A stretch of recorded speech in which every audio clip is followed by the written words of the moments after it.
Yeah, right. Well, okay. So moving right along, issue number 5 is the receivership transition plan.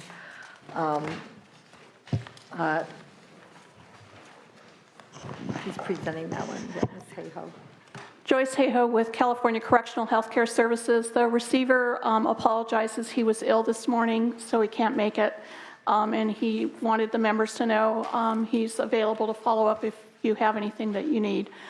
So we're very excited to be bringing forward our proposal for our receivership transition plan. As you know, a few months ago, the federal court laid out our blueprint for getting out of receivership. And we will be doing this one prison at a time. In fact, the Office of the Inspector General has already started work in evaluating our prisons to determine whether or not those prisons are adequate in terms of medical care to be turned over to the state of California. Our part of that process is very complex, has a lot of steps, and it requires work with both parties, the prison law office and the Department of Corrections and Rehabilitation, who offered to stay here to talk about this.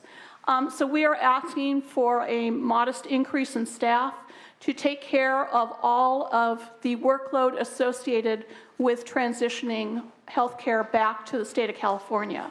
One of the big parts of this is the build out of our quality management staff, which are the people that actually put together the performance metrics that can determine how healthcare is being done at each prison. The receiver has told all staff that the lower 6 to 8 prisons that have the lower medical performance at this time needs to be approved within 6 months, because our plan is to get those prisons up and running and approved, up and running and adequate before the OIG shows up for its inspection process. Under the receivership transition plan, the OIG will be going into a prison, will be determining from his perspective whether or not that prison has adequate care. Then at that time, the receiver will have a number of staff in our facilities and in headquarters do additional information so that he can also look within his dashboard and our information what we have to say about the adequacy of the prisons. Then under the court order, we're to meet and confer with both parties to have a dialogue on whether or not the parties have anything to add before the receiver makes a determination. The determination under the court order is that if the receiver says the institution is adequate, that it will be presumed to be considered to be constitutional care. So that transition is a very important aspect of this plan and why it's something that we will be working at very carefully with all parties involved.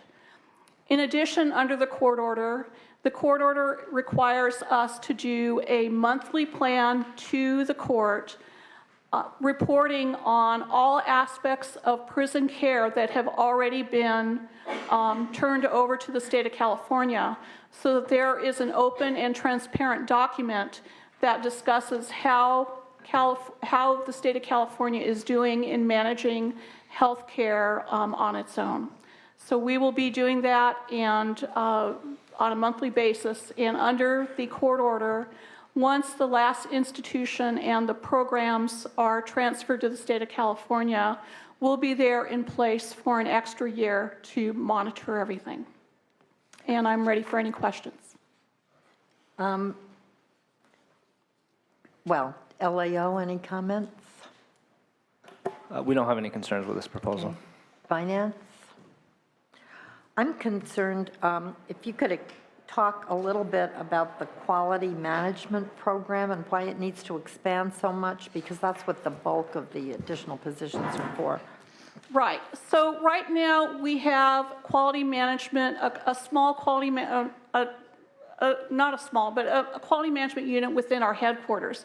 What we have not done is have not expanded our quality management staff into our region offices. We have 4 regional offices, and each of those regional offices right now have a requirement under the court order to bring up the lower level institutions to an adequate standard. We can only do that with the build out of our quality management staff so that we have quality management staff working with our clinicians in each region to be able to assess the medical adequacy of our institutions that are at a lower level. And the court order actually does tie the transition to the build out of quality management. I also do want to let you know that the quality management operation that we are building is really what you need to have a sustainable process so that when the receivership ends, you'll have a staff that are trained at looking at performance metrics that are published on a monthly basis, and we do this very transparently. It is on our internet where anybody can look up, and I know your staff do that all the time in terms of looking to see how our institutions are actually performing on an institution by institution basis. So this is really the sustainability that we're building in so that when the receivership is gone, the legislature in the state of California will see how well institutional care is being handled, both medical, mental health, and dental. Okay, thank you. Are there any questions or comments from members of the committee? One thing I'm confused about, I'd like to ask. When you go through the process of your transition and you sort of sign off on each prison, is that in your review after you do the final sign off? Or do you don't sign off on anything until everything gets done? No, we sign off on institutions one at a time. Okay. That delegation is revocable. And we will be monitoring each prison on a monthly basis after that, and we'll be doing a report to the court, and the report will be available to you. Do you give a rating for each prison? How do you do that? We are giving, the OIG will be giving a rating. Okay. Most of what our metrics are their percentage metrics. For instance, if we look at colon cancer screening or breast cancer screening, our metrics right now are running about 90 to 95%. So we usually do those metrics on a percentage basis so that you can see how we do. We also trend them. So, we will do monthly trending so you can see whether the trend is up or down. So you can look at each prison and find out what we do right now. Rating, and then these new staff will facilitate more of that. Correct. Kind of. Okay, so are these like positions that are viewed as something for the next year, 2 years, 3 years? How long? Well, there is a small complement of transition staff in here that are really just tied to the transition process and aren't necessarily ongoing. The Department of Finance has stated that they will look in future years whether or not some of those staff need to come down. So like as you complete the review of each facility, and then there's, right now you have, 35 facilities Correct. You're looking at. So when you get down to 25, 15, is the number of staff overall going to be reduced? Or? It possibly could. We'll have to look in terms of how we're doing at the workload, because as we transition, the work in transitioning will start to go down, but the actual work of doing the monthly analysis and reporting to the court is going to go up. We'll have to determine, what that, I'm just asking these questions because I think it's kind of relevant to absolutely. When we look at the budget down the next few years to see if we're tracking on the same plan that we have here, in terms of scaling down things over time, We're definitely open to doing that. Is that something that, maybe the LAO and the Department of Finance will be working with you on, correct? Yes. Okay. Okay. Yeah, Are there, Comment. oh, finance.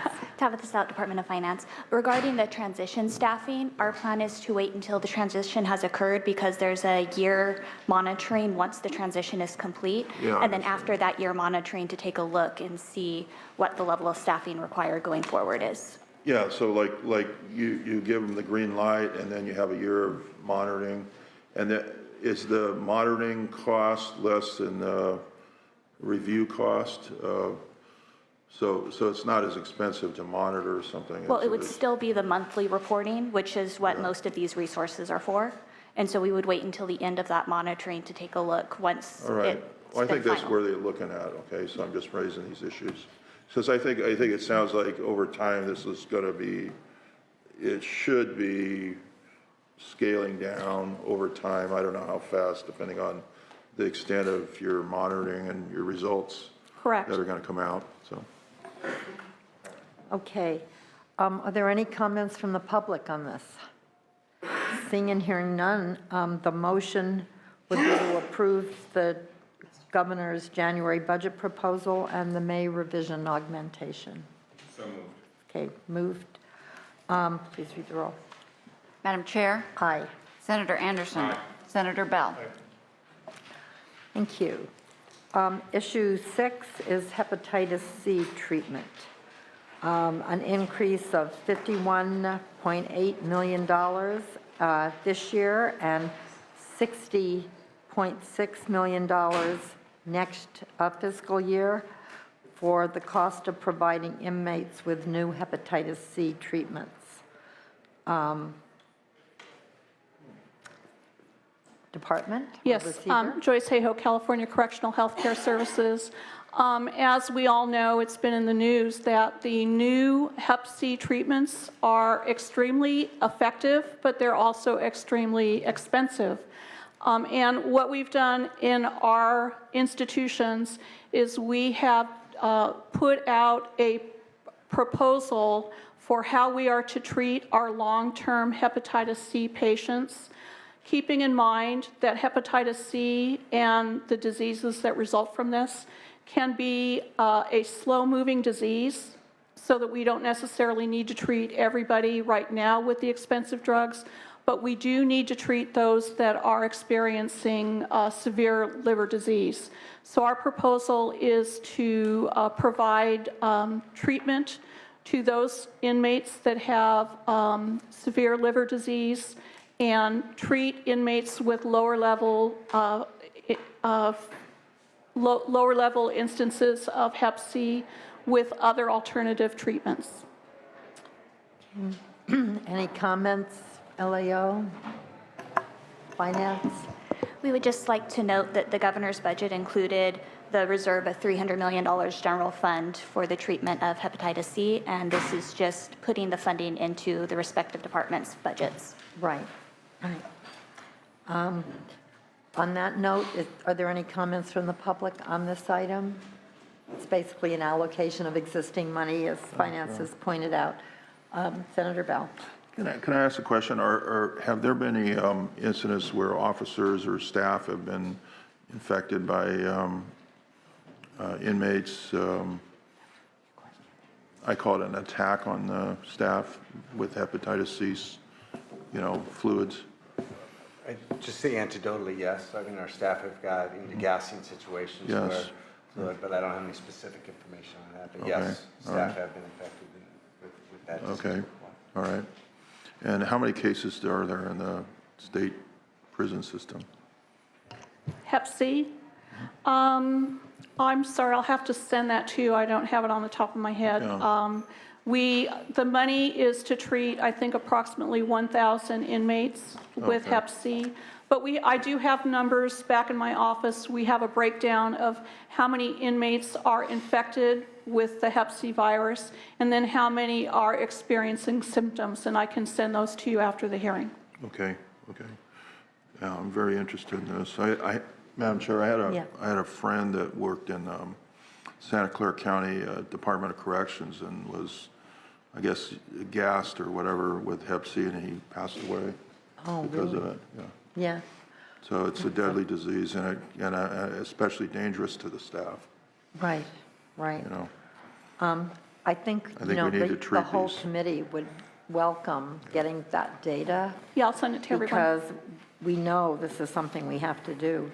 It's interesting, though, $51 million to treat 1,000 people. So it's a It's very, very expensive drug. $51,000. The good news that I can tell you is that there are some actually new drugs that are coming out that will replace the old ones, and we anticipate that the cost is going to go down. So, and this is, pretty similar to other types of drugs. When they first come on the market, they have a high price, and then as the market progresses, the prices can go down. So, so we hope next year it won't be as expensive. Thank you. The motion would be to approve the May revision request. So moved. Thank you. Please read the roll. Madam Chair, Aye. Senator Anderson, Aye. Senator Bell. Good. Issue number 7, pharmaceutical funding. The May revision requests a one-time general fund augmentation of $18.4 million for unanticipated increases in the cost of pharmaceuticals.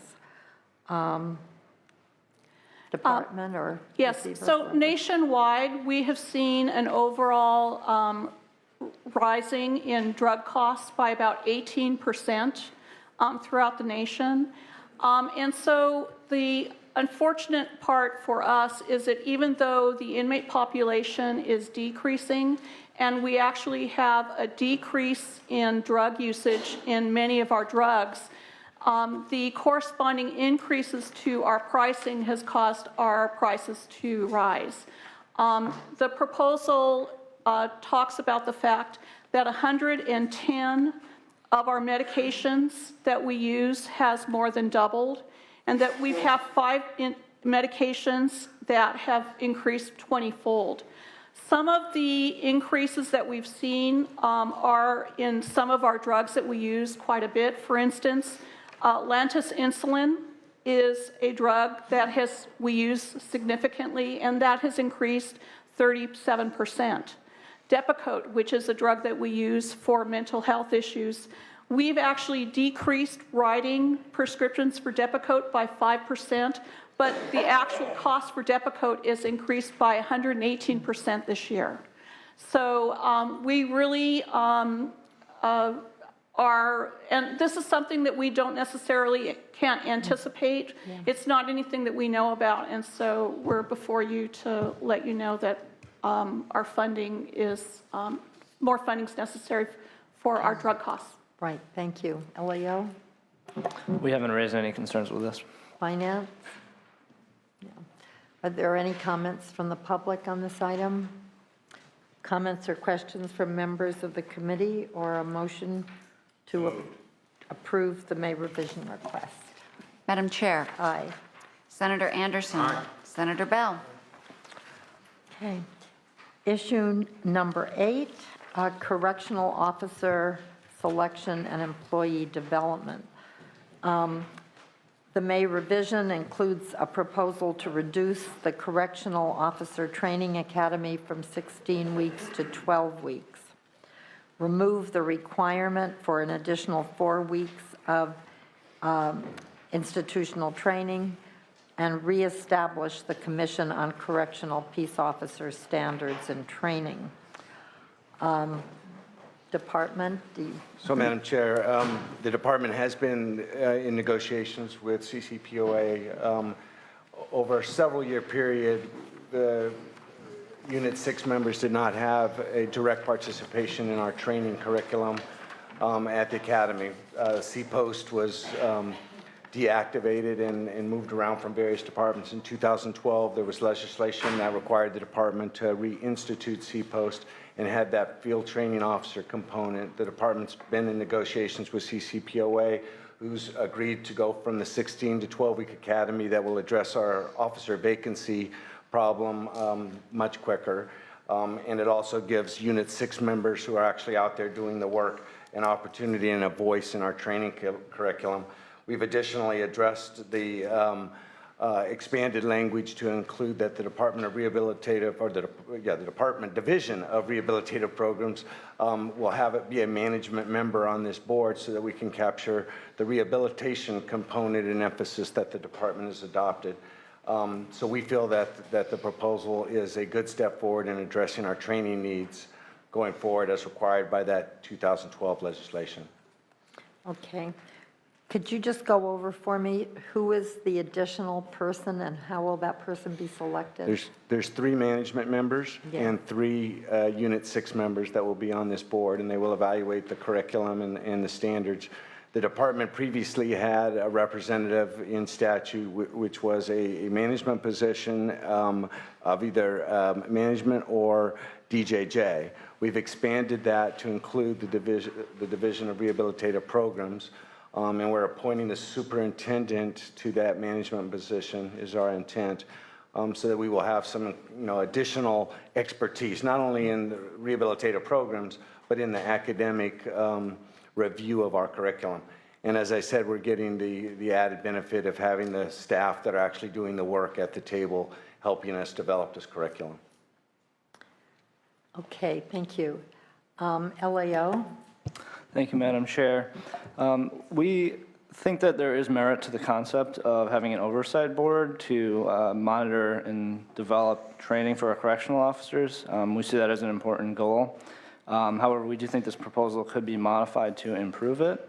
In particular, we are recommending the legislature consider adding 1 additional member to the board. As the administration has proposed the composition of the board, it would consist of 6 members, all 6 of whom would be appointed by the administration, and all 6 of whom would be employees of CDCR. We think there may be some value to having someone with a bit of a broader perspective, and someone who has sort of a pulse on what's going on nationally in terms of best practices on correctional officer training. And we would also recommend the legislature consider giving itself the ability to appoint that 7th member. This would increase your level of oversight over correctional officer training. We do recognize that this could result in the state having to go back to the bargaining table with the union to the extent that the CCPOA is opposed to this change. And so, I think the legislature should take that into consideration. It could potentially delay the amount of time to implement the change from 16 to 12 weeks. But to the extent To implement what? the change in the length of the academy. So this is tied to a negotiated agreement with the Correctional Officers Union to reduce the academy length from 16 to 12 weeks. And so to the extent that you make any changes, this could potentially force the department to go back to the table with the union.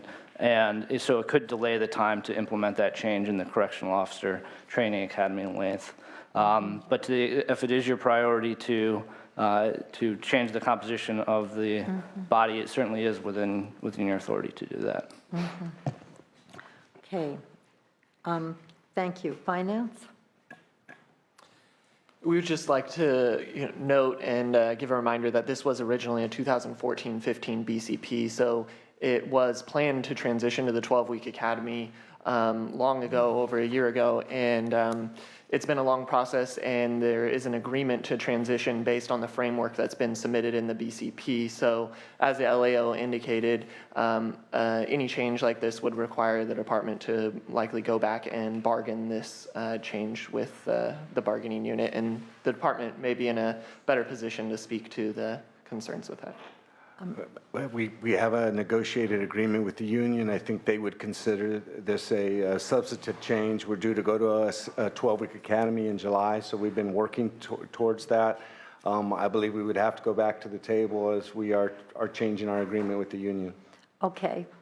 So that sort of puts us between a rock and a hard place in using our judgment.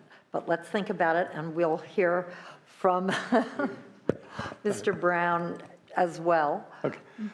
Craig Brown for the California Correctional Peace Officers Association. As stated, we do have an agreement. It took 4 years to reach this agreement.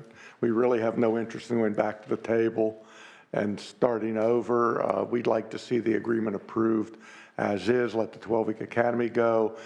the whole goal of C-Post was to get cooperation between management and labor. That's why it was carefully balanced at 3 members on each side, just like joint apprenticeship programs, which you may be familiar with from other federally funded apprenticeship programs. And so, again, the goal is to create cooperation. We think we've reached that balance, and we'd like to see the legislature approve the agreement as submitted. Thank you. Don't leave. Because there's 2 issues on the table here. One is, oh my goodness, we've had these terrible protracted labor negotiations forever between CCPOA and the department, or the administration, whatever the administration is. And there's an issue of, would it lead to improved training, which I know is of interest to both the department and the union, if the additional person was an outside person not selected from inside the department. And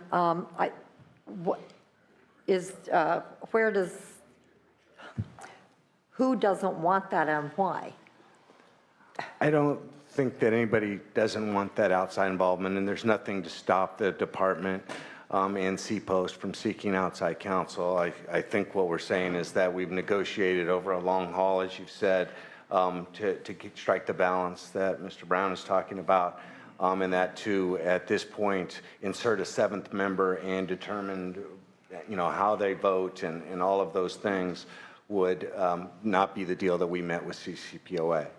And so we believe that maybe as an alternative that we evaluate this for a year, allow C-Post and the 12-week academy to go forward. Again, it's in July. And Senator, if we could then come back and show you that we are absolutely interested in what outside external people, the secretaries, very much interested in that. It's just we don't think that the framework should be in C-Post at this point. Mr. Brown, could you comment? Yeah, I think our comments are the same. Again, C-Post existed for many years. Almost every vote was 6-0. They used a ton of outside consultants to help them get to that point. Again, we fully expect outside consultants to be involved, but it's the voting structure we think that's critical. Again, the goal is to encourage cooperation.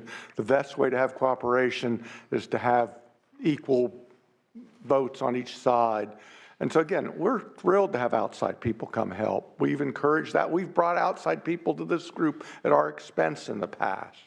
So it isn't, again, having outside expertise. We expect that and want that. We want to encourage complete cooperation, and we think the 3-3 vote structure is the way to do that, and we hope that every vote, frankly, is 6-0.